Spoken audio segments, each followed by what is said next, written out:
shows telling you what to think, who to hate, and who to vote for? Well, welcome to The Rick Smith Show. We don't take orders from some boardroom, and we don't do focus groups or talking points. We don't work for them, and we never will. I'm Rick Smith, and I work for you. Join us daily at thericksmithshow.com and download the podcast and never miss a minute.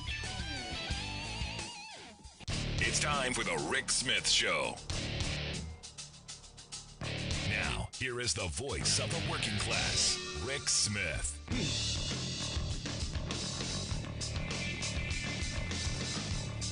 And welcome, brothers, sisters, working class heroes. This is The Rick Smith Show.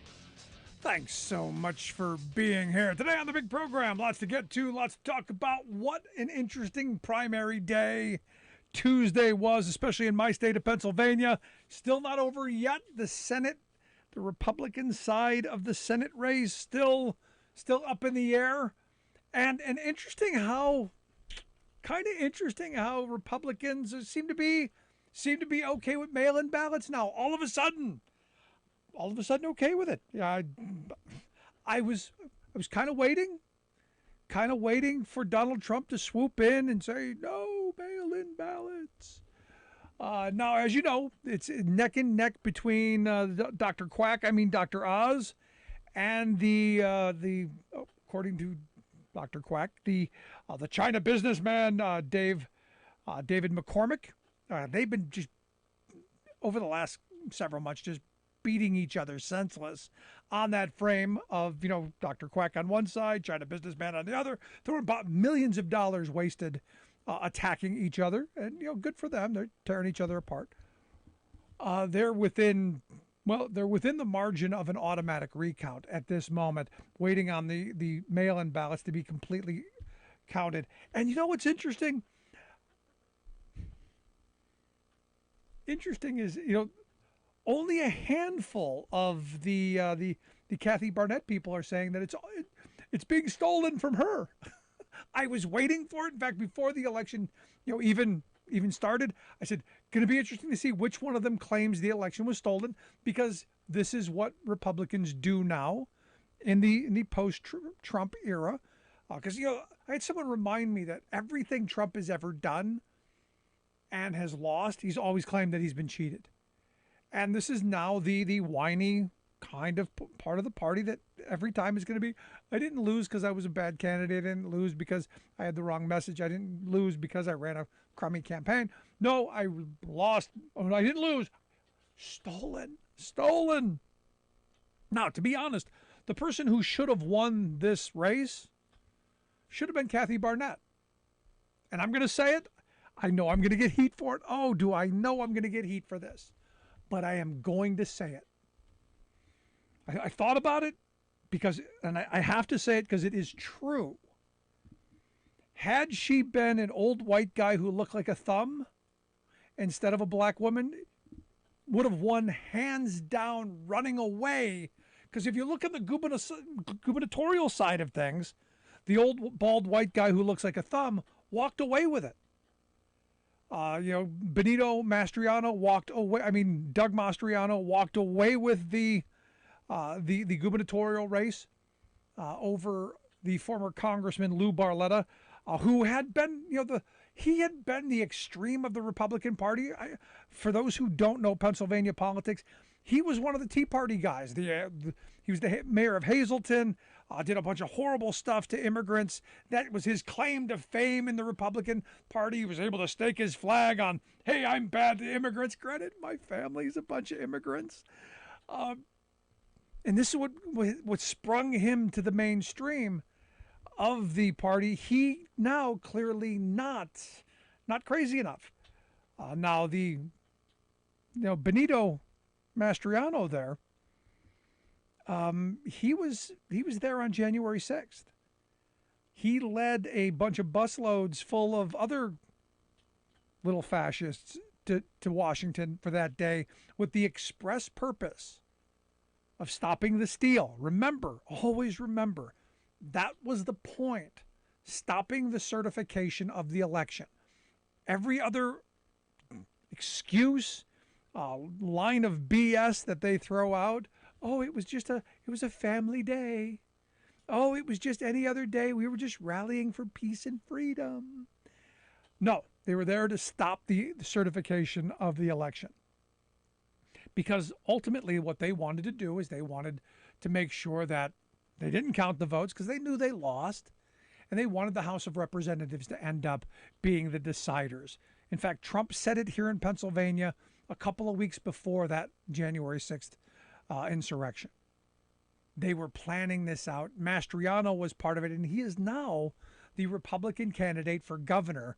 He could be the governor of this state, and he already said on election night, he said, "Look, we're going to deliver those electoral votes to the Republican." And he, how most candidates who start off on the fringe, kind of move back towards the center for the election. He's not doing that. He's staying way off on the extreme because he understands. He understands where his base is. His base believes in what Trump has laid out. They wholeheartedly believe that the election was stolen from them. Granted, all of this election, no, this one's fine. Somehow Joe Biden was able to just steal his election, not all the other ones, not this one. It's really quite remarkable. But our Senate race is interesting in that Oz isn't really what the Republican base is. Trump endorsed him, but not really the kind. I'm surprised Trump endorsed him, and I think a lot of Republican voters were as well. Considering that Trump had to come out today and say, "Hey, you should have already taken the brass ring. You should have already declared victory," and that he didn't already know that. That's pretty remarkable to me. We also find out that Dr. Oz, in his late night musings, has spent a bunch of time with Fox News' Sean Hannity. I guess they're like brothers now. And it's interesting to me again, that Hannity seems to have his hands in a lot of places. Now, I did like Kathy Barnett's response to this, which was, Sean Hannity's had his hands in a lot of things, interfering in Pennsylvania politics. I don't think that's going to get her invited to the Fox News Christmas party, but kind of interesting. Now, on the Democratic side, what happened in this state? You had John Fetterman, who walked away with the Senate campaign, and for me, the message in that was simple: embrace working class values, embrace making the lives of working class people better, and embrace union rights, embrace health care, embrace education. He was strong on the legalization of marijuana. He was strong on prison reform. He was strong on working class values and issues. And guess what? Working class voters will respond. If you're authentic, if you're real, if you are the real deal. This isn't rocket science. No real surprise here. Again, none of the results that came out of Tuesday's primary in Pennsylvania were any real shocker. Everything kind of led us in the direction that it went.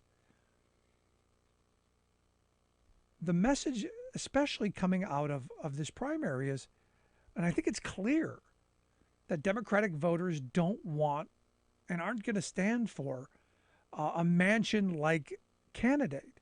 They don't want Manchin-esque representation anymore. They don't want Democrat light. They want somebody who's going to stand firm on working class values, someone who's going to stand up, and in moments where you're going to have to mix it up and maybe brawl a little bit, maybe you're going to ball your digits up and throw a punch or two every now and again.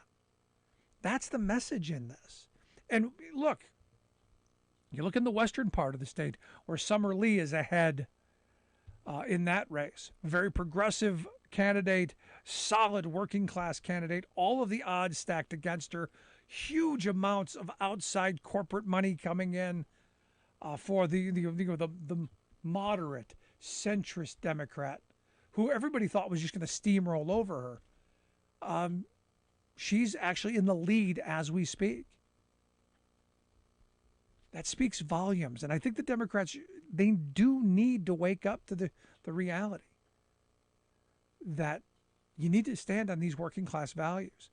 Because look, the Republicans, we know who they are.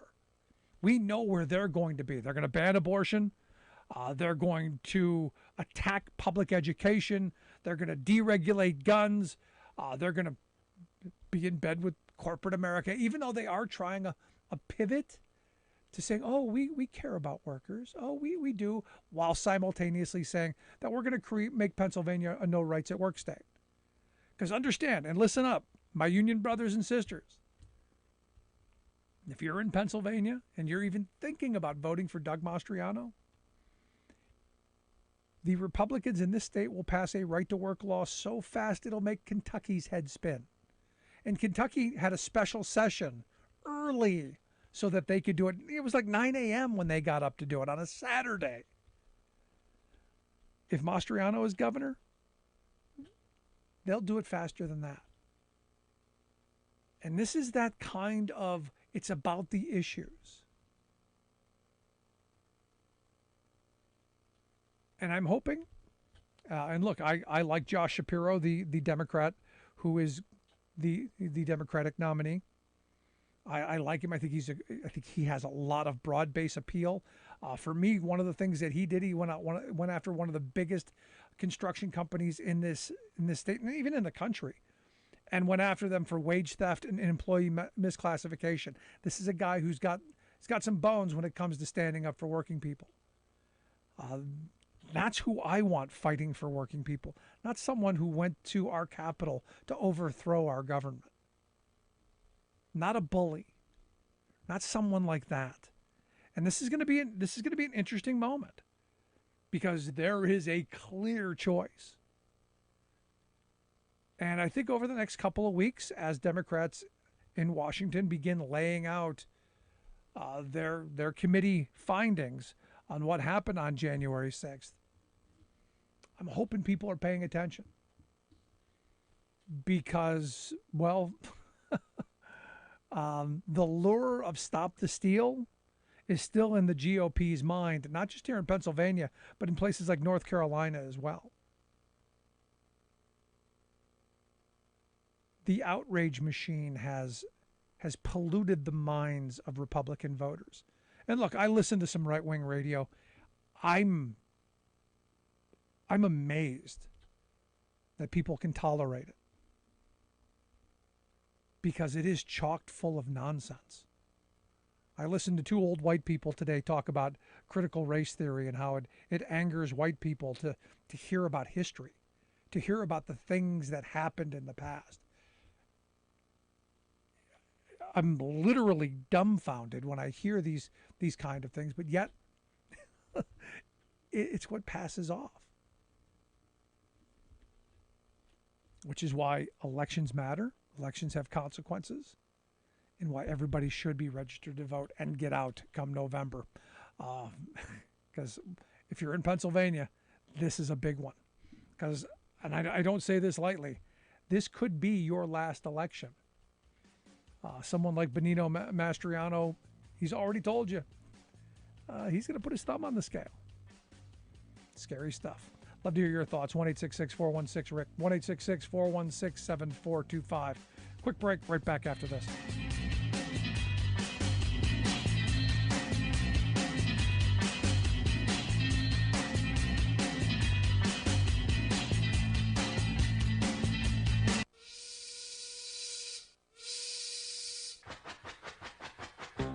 If you're a fan of the show, you've heard our labor history in 2 segments, and you can hear them on the radio pretty much anywhere in the U.S. Labor history has never been more important than it is right now.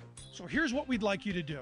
Tell a teacher. Tell a teacher that labor history is important and that they can get digestible 2-minute lessons that are absolutely free. Free to download, free to use, free to share. Tell a teacher to go to thericksmithshow.com/history and help us put labor back where it belongs, in the classroom. You know, generations of American workers fought, bled, and died to build the American way of life. It's our job to keep their stories alive. Go tell a teacher that we're here to help them do just that. Find us at thericksmithshow.com/history today.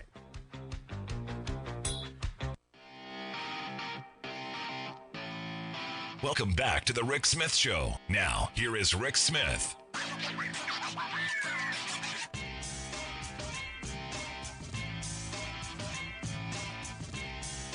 So Rick Scott talking about baby formula. Oh, he's indignant. He's angry. Angry he is.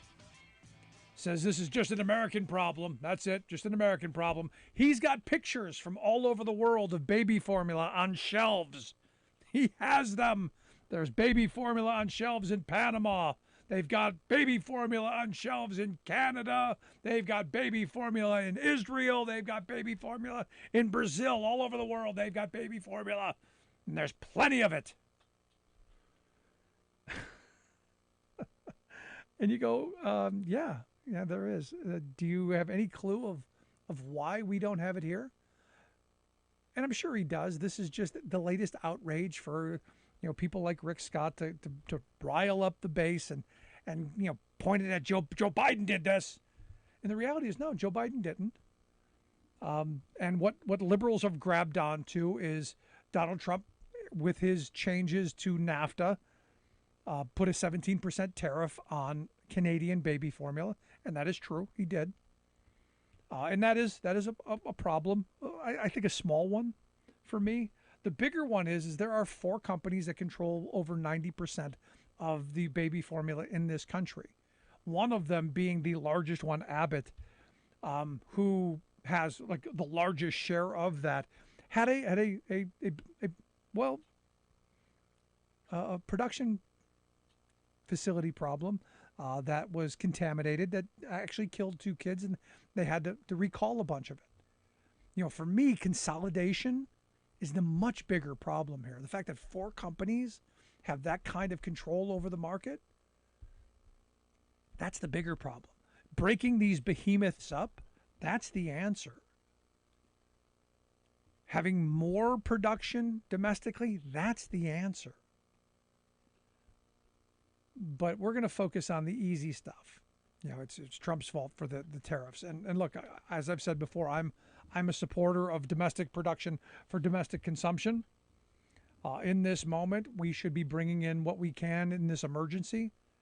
But the message here for me simply is time to break these big conglomerates up, and much more local production, much more competitive production.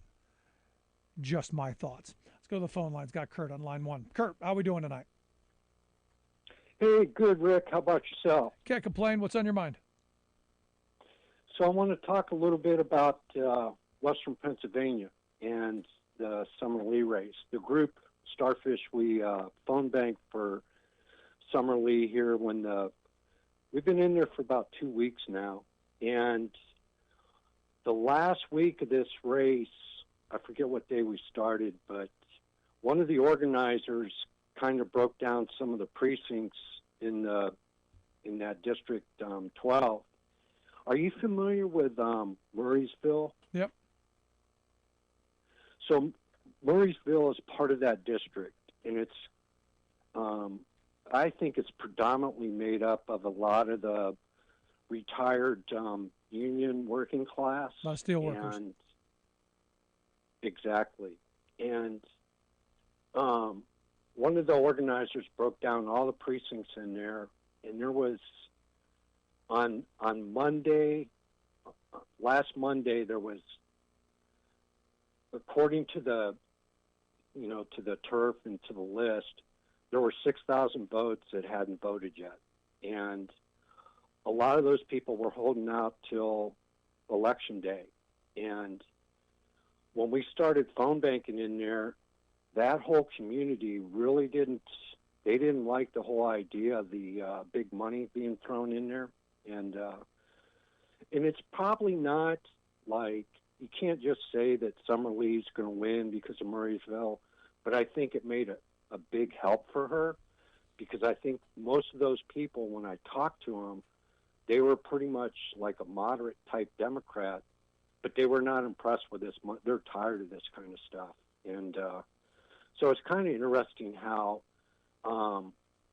that could have been the change for Summer Lee, because going into on Monday when we were looking at all this, she was down, and it was right about the time all the money was breaking.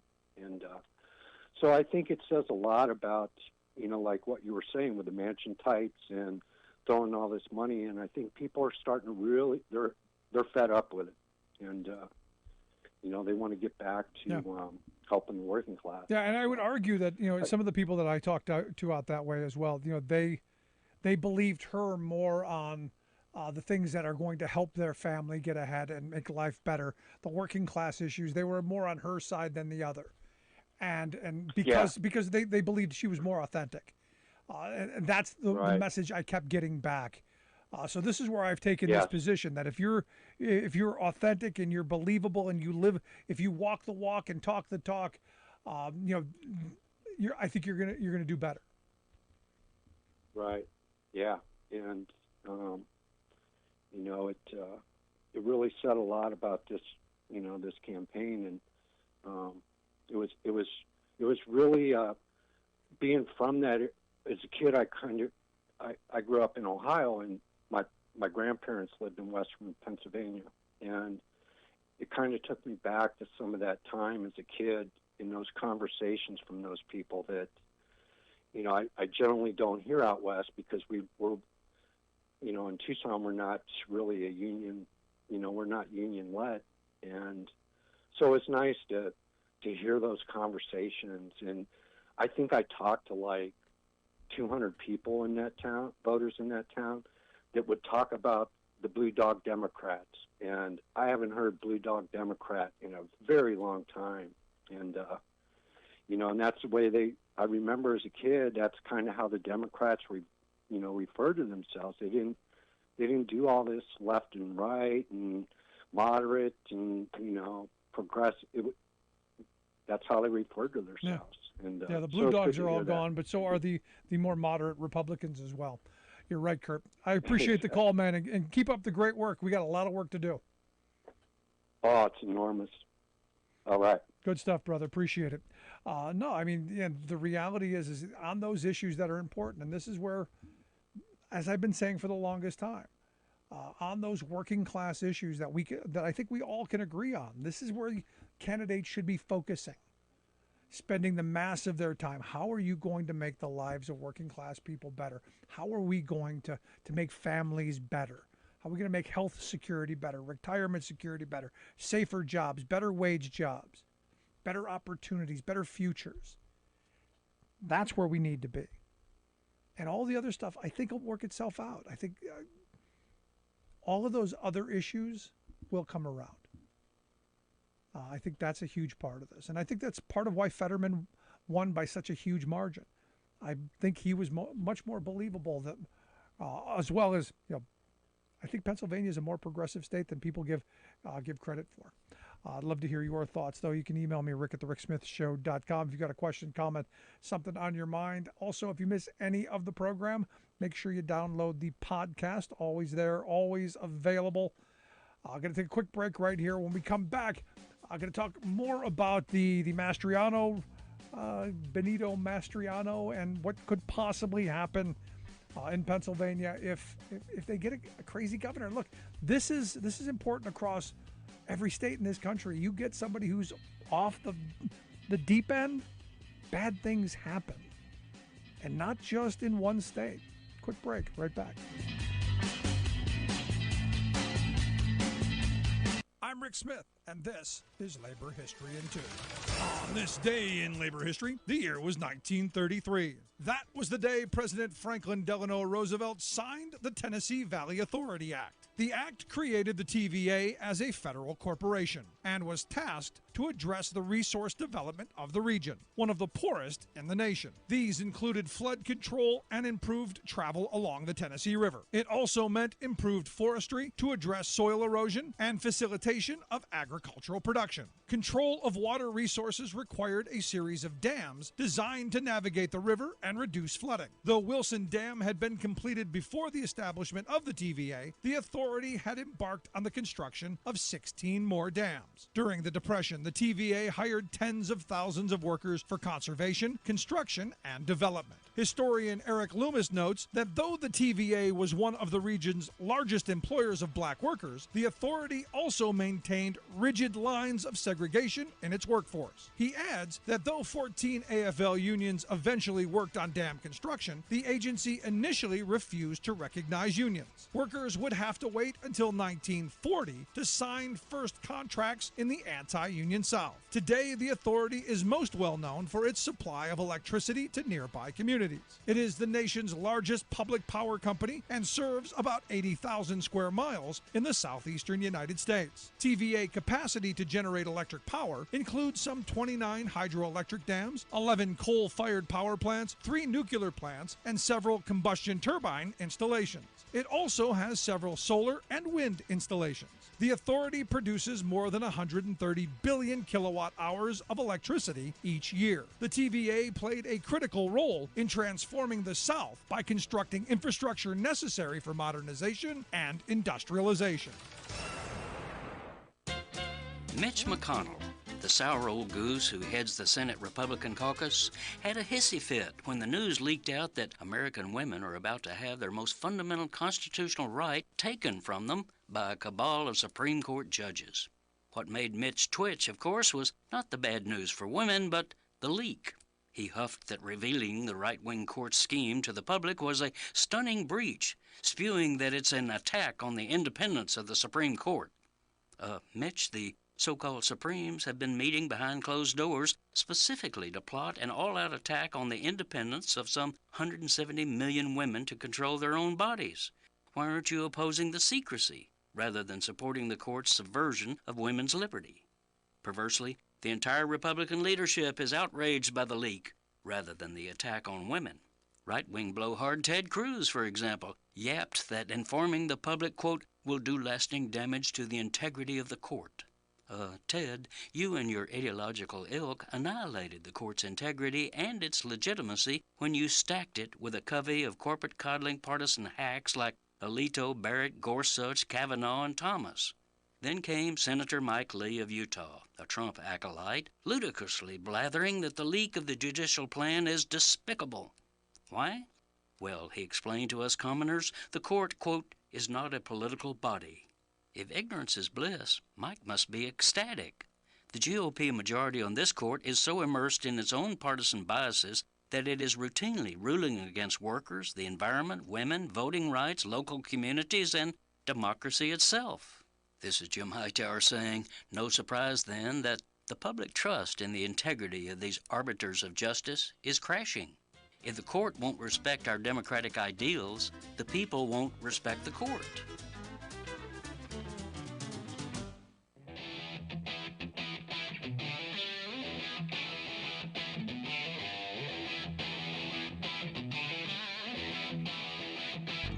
Welcome back to the Rick Smith Show. Now, here is Rick Smith.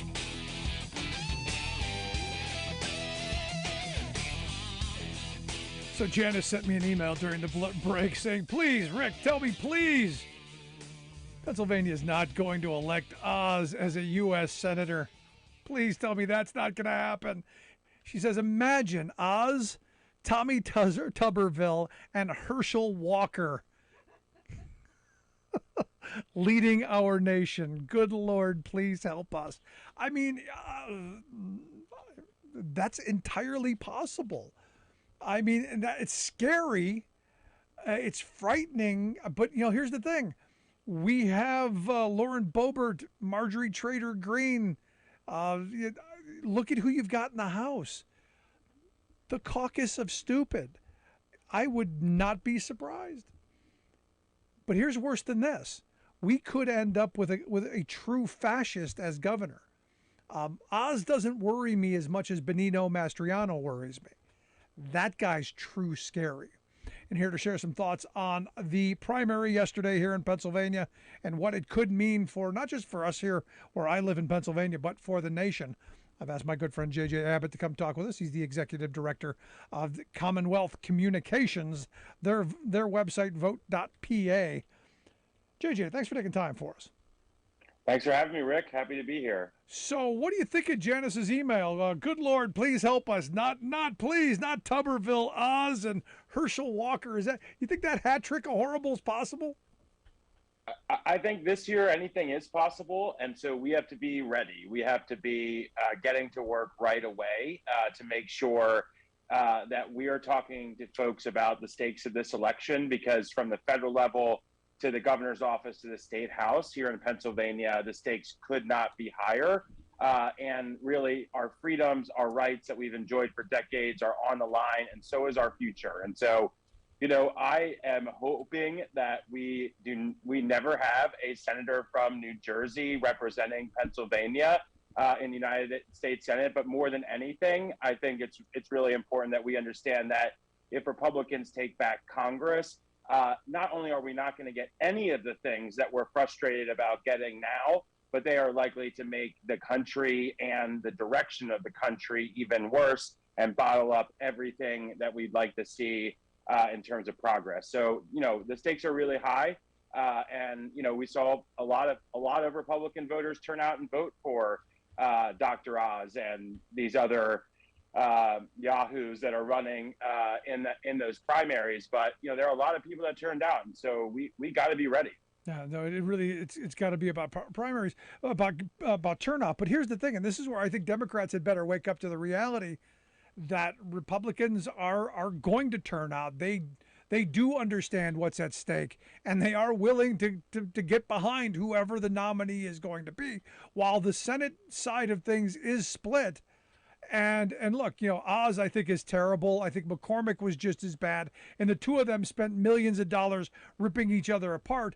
I think the woman, that Kathy Barnett, had she been a white guy a bald white guy who looked like a thumb, you know, like Benito Mastriano, I think she'd have walked away with this thing.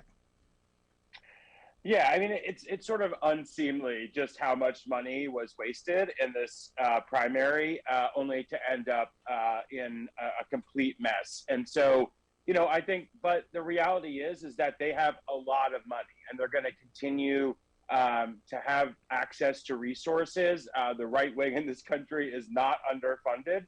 And so that's why everybody's got to lean in. If you care about democracy, if you care about our rights and freedoms, and if you care about the future of Pennsylvania and the country, you've got to lean in now. You got to get involved, whether it's with a campaign or with a grassroots organization. Now is the time for all of us to lean in. And if you have resources to put into the fight, now is the time, because we have to start making clear the stakes of this election. And frankly, we have an opportunity, because what is happening at the state level is really, really concerning. And we've seen it in Pennsylvania for 2 years. We've seen the election sabotage, how they converted the big lie into the big steal, trying to take away our rights to vote and our freedom to vote here in Pennsylvania. We saw how they weaponized COVID in order to mislead but also mobilize their supporters. And now we're seeing in the great strategy of the right wing for the last couple of decades on the heels of fruition, and that is taking away the right to choose, the right to have an abortion in this country. But I think the stakes are what we can do as folks who don't want to see these Republicans get into power. The stakes are what we can use, because we can talk to people about the real stakes that we're facing in this election. And I think refocusing on the freedoms that are at risk and the future that we all want to see that Republicans have no interest in fostering, those are the things that we need to be talking about. And I'm really reassured, because right out of the gate, the nominee, the Democratic nominee for governor in Pennsylvania, Josh Shapiro, he didn't hold back any punches. He didn't concede this idea that Republicans like Doug Mastriano can't win. he said, we're gonna work and we're gonna fight and we're gonna take this fight to the people of Pennsylvania and make clear to them what the stakes are. And frankly, that's really important in this moment. So I'm hoping all of us can rally and start talking to voters about the stakes of this election, because they couldn't be higher, but the contrast also couldn't be clearer. So if we have any opportunity to hammer that home, it's right now in this moment, where the freedoms that Americans assumed they would have for a very long time are suddenly seeming out of reach. And we know that it won't end with abortion. We know Republicans like Doug Mastriano are pledging in Pennsylvania to pass a right to work bill. We know here in Pennsylvania, Republicans like Doug Mastriano are trying to roll back gun safety regulations that give people the freedom to live safely in their communities. So a lot is at stake, but there is a lot that we can be talking to voters about that they care about. And frankly, what we know is the Republicans aren't going to talk about any of it. You had this primary was basically a Seinfeld episode. The Republican primary in Pennsylvania was a primary about nothing. They brought up a bunch of nonsense issues. It was a bunch of guys from out of state running against a bunch of people from Pennsylvania. But all they were talking about was whatever Trump cared about, whatever Fox News was talking about, and whatever the DC special interests were telling them that they had to talk about. They weren't talking about the issues like the rising cost of living, like how hard it is to find affordable housing. They weren't talking about those issues, the issues that are most important to the most people in Pennsylvania. No, they're talking about how they can get to ban books that they don't agree with, how they can sabotage our elections and make it easier for them to overturn them. So there's really this moment where the Republican Party is so detached from reality, but people are really suffering and people are really frustrated. So Democrats and people who do not want to see these Republicans in office, we need to lead in and we got to start organizing right now, because the one-to-one conversations that we're going to be able to have with people over the next 6 months are the best tool that we have to let people know what we stand for, what's at stake, and what we could lose if we let Republicans have unfettered power in a state like Pennsylvania. Yeah, and look, I look at the candidates, and I feel pretty good about the Democratic candidates doing well against the Republican candidates. Now, we don't know who will be the Republican senatorial candidate yet, because at this point, they still haven't counted all of the mail-in ballots, right? That's right. There are some outstanding mail-in ballots, and then once all the mail-in ballots are counted, then they will count provisional ballots. So right now in the Senate primary, there's about 2,500 votes that are separating Mehmet Oz and David McCormick. They're going to probably slug that out as best they can. There's not a ton that they can do at this point. Those votes are going to be counted. It may trigger an automatic recount in Pennsylvania. An automatic recount doesn't really take that long. It's really just a retabulation of the results that had already been counted. It seems unlikely this will go to a hand recount, which is a much smaller gap between the candidates, but it is possible. But, I think at the end of the day, all the votes are going to be counted. But what we're going to end up with is a Republican who has completely changed who they are to try to appease Donald Trump and appease a MAGA base that's getting more and more extreme by the day. So it sounds like Pennsylvania is either going to have a choice between a Connecticut hedge fund scammer or a New Jersey celebrity doctor scammer. But one way or the other, we're going to have to really lean in. But the good thing is we have a great candidate, John Fetterman. I know John well from my time in the Wolf administration. He's a hard worker. His team and him ran a great primary race. I mean, the fact in such a contested primary, he was able to get 60% of the vote, I think shows the prowess and seriousness of his campaign. And then for governor, we have a great candidate as well, who I think is going to inspire voters to come out. And both of them have been traveling the state. They're not ignoring our base voters or places in Pennsylvania where they can pick up and cut away at the margins.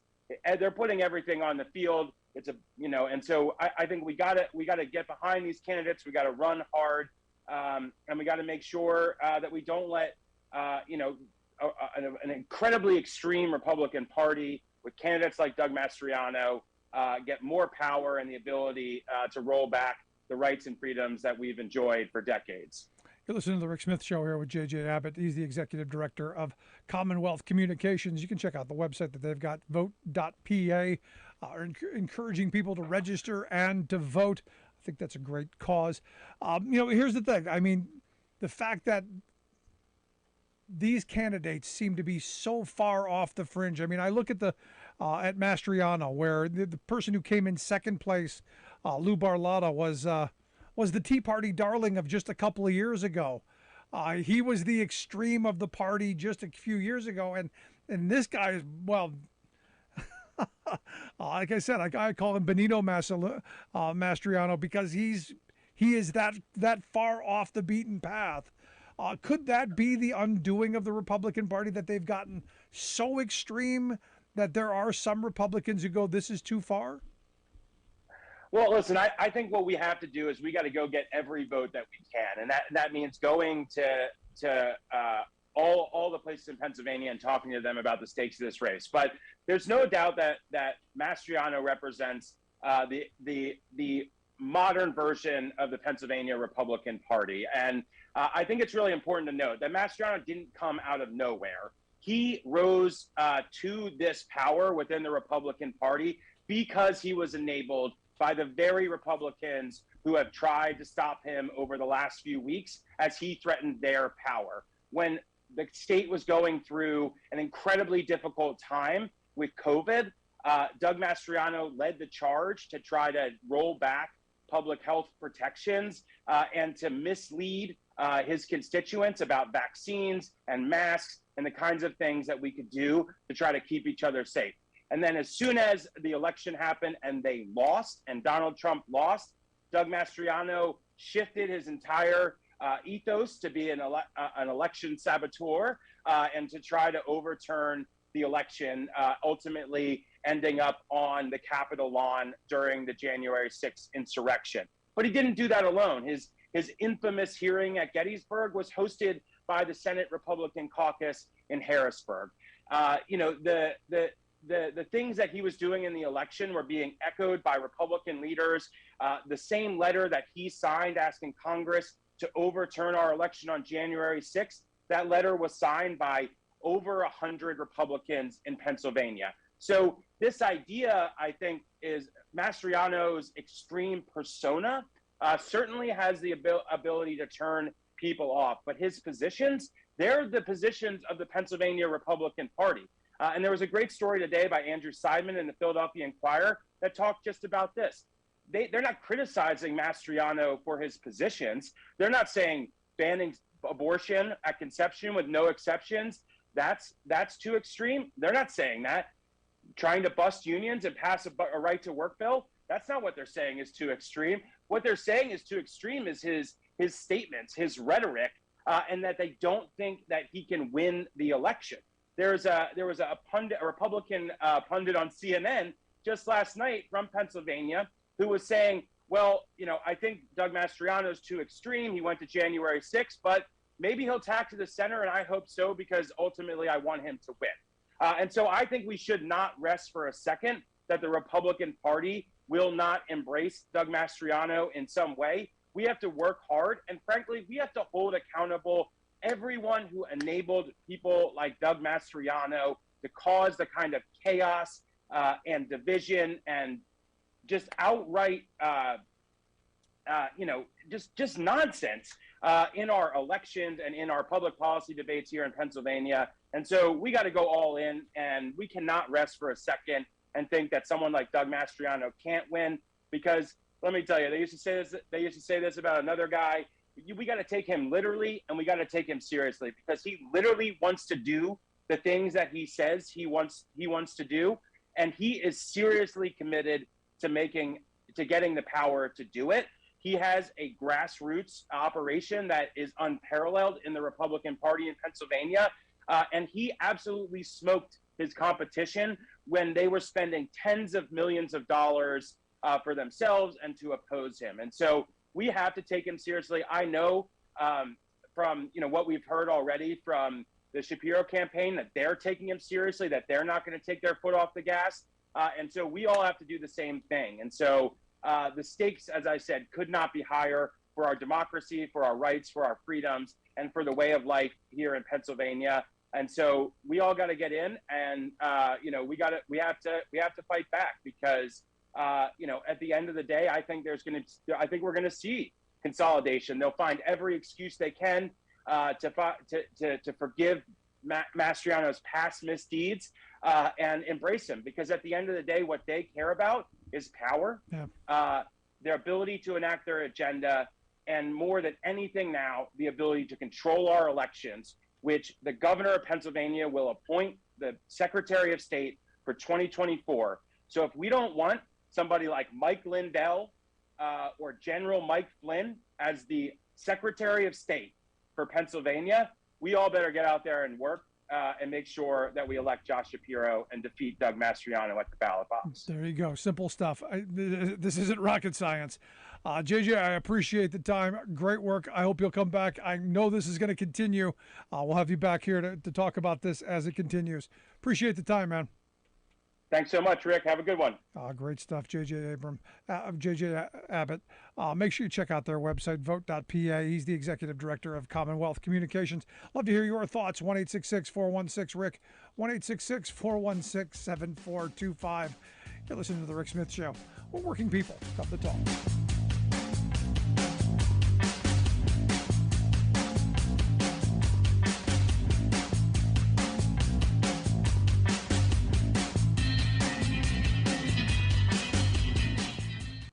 I'm Rick Smith, and this is Labor History in 2. On this day in labor history, the year was 1972. That was the day that Maggie Kuhn stood before a group of reporters to tell them about her organization, the Gray Panthers. The idea for the group had started 2 years earlier. 65-year-old Maggie had received the unwelcome news that she was going to be forced to retire from her executive position with the United Presbyterian Church. Maggie was not ready to retire. Instead, she started to organize. This was during the era of the Vietnam War protests, and Maggie found allies with young people who also wanted to see changes in society. The original group developed to build connections between young and old. They called themselves the Consultation of Older and Younger Adults for Social Change. Later, they shifted their name to the catchier Gray Panthers. The Panthers adopted the motto, Age and Youth in Action. In 1975, the Panthers held their first national convention in Chicago. 200 Panthers attended, representing 37 states. At the convention, the Panthers adopted a platform of issues. They included issues important to seniors, such as an end to mandatory retirement, better housing for the elderly, and expansions to rent control. But the platform also included other social justice issues, including support for the Equal Rights Amendment, a call for full employment, amnesty for Vietnam draft resistors, and even, after much debate, the legalization of marijuana. In the more than 40 years since their founding, the Gray Panthers have continued to advocate for a variety of issues. One key achievement was a court victory to make Medicare regulations more understandable to seniors, and they were years ahead of the nation by supporting single-payer health care for all. Labor History in 2 brought to you by the Illinois Labor History Society and The Rick Smith Show. You're listening to The Rick Smith Show, where working people come to talk. So I couldn't believe this when I saw it. Evidently, Sarah Palin, who's running for Congress, she made $211,529 from doing cameo videos. It's over 37 grand more than she'd make in Congress if she wins. I have no idea why she would ever leave that gig. I can't imagine who in their right mind would pay for a message from her. Mind blowing. But hey, what's that saying about a fool and their money? There it is. Let's go to the phones. Got Alice on line 1. Alice, how are we doing today? Oh, we're hanging in there. How about yourself? Living the dream. What's on your mind? Well, I just wanted to say we've been, of course, paying attention to the news reports about the Pennsylvania, election results, and my husband and I have been laughing. Well, especially my husband, and he was saying, because they were Mastriano on the news tonight was saying, well, not all of the ballots are mail-in ballots are counted yet. And my husband started saying to the television screen, "I thought they were illegal. Isn't that what you said?"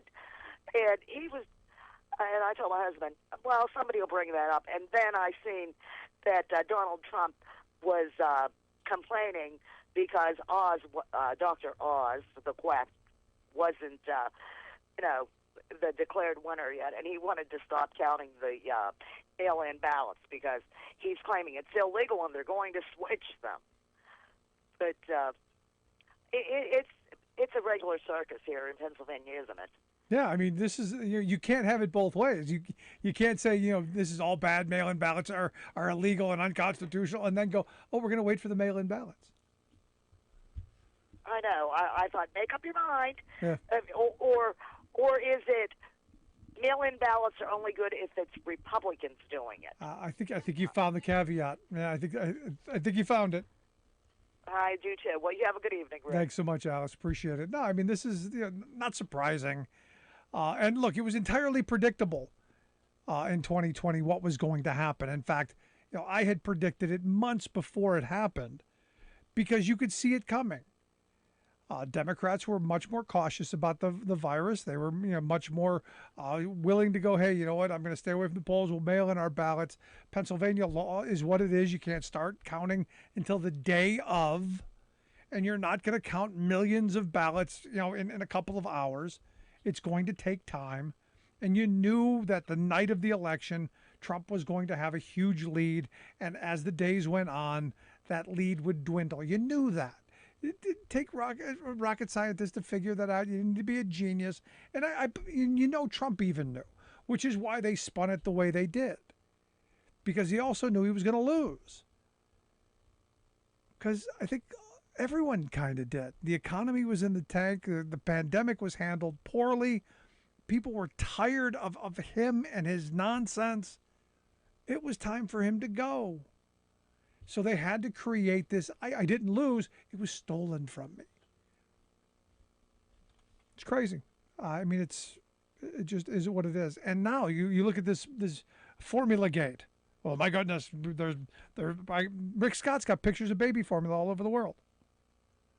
And good on the president for finally, coming out and using the Defense Production Act to get more production of baby formula and forcing these companies to ramp up production and forcing them to get the stuff that they need to do more.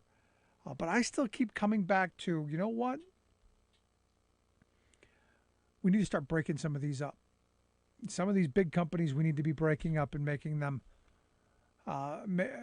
much more competitive and much more regional. Now, evidently, this Abbott Nutrition, one of their largest plants in Sturgis, Michigan, the one that has had the contamination issue, they are in negotiations to reopen. Evidently, they have to revamp some of their safety protocols, some of their procedures. They've got to do some ramping up so that maybe we don't kill some more kids. Probably not a bad idea. This is one of those moments where regulations matter. Now, I'm surprised I haven't heard Republicans yet, and I'm sure it's coming, say, see, it's these regulations, these onerous regulations that are stopping formula from getting to our children. No, I don't think they're going to do that because there are a couple of kids that died. I don't really think they're going to want contaminated formula on the shelves. Do you? Do you think that's going to happen? No, it's easier to point at Joe Biden and say it's his fault that's not there, instead of the reality. It's these big corporations. Just like the inflation, just like the skyrocketing fuel prices, just like the skyrocketing food prices. It's not Joe Biden's fault. He didn't do this. It's corporate America's fault. And we need to remember that. And we need to keep saying it over and over and over until it finally sinks in. KCAA Loma Linda.